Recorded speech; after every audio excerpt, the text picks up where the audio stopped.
কি করতেছো? আমি মাংস ম্যারিনেট করতেছি, রাত্রে তোর মধ্যে ভেজে দেবো তো। ও ওয়াও, মানে কি কি মশলা বাটি দিতেছো মাংসের মধ্যে? মাংসতে আগে একটু জায়ফল জত্রি দিয়েছি, কারণ যাতে একটু সফট হয়। তারপরে দেবো হলো আমি মরিচি গুঁড়ো, আপনাদের যত ঝাল খান ওরকম দেবেন। তারপরে দেবো হলো মরিচি গুঁড়ো, হলুদের গুঁড়ো, হলুদের গুঁড়ো অল্প।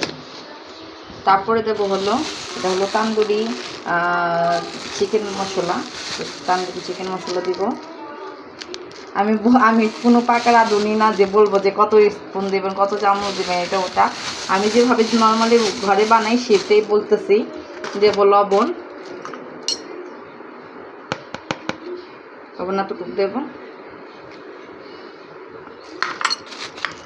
ও তারপরে দেবো হলো আদা রসুন বাটা।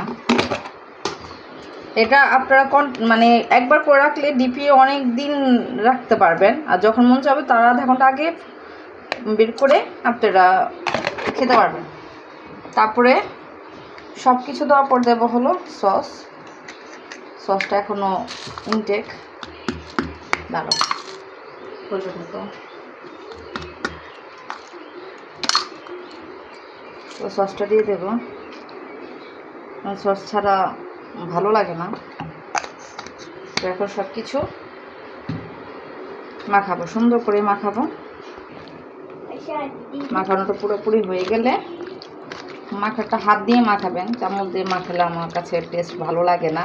তো যেটা মজা লাগে হাতে সেটা চামচে হয় না। তো ভালো মতো আমি এক একটা যাতে পিসে পিসে যায়, তো এইভাবে করে রেখে দেব। এটা রাত্রে ভাজবো, তো আমি এখন করলাম যেমন সবগুলো মশলাটা যে চলে যাবে। তো যেভাবে করে কোয়ান্টিটিতে আপনারা যদি একবারই সব মানে ম্যারিনেট করে রাখেন, তাহলে আপনারা যখন মন চাবে তখন নিয়ে শুধু ভেজে ফেলতে পারবেন। Thank you.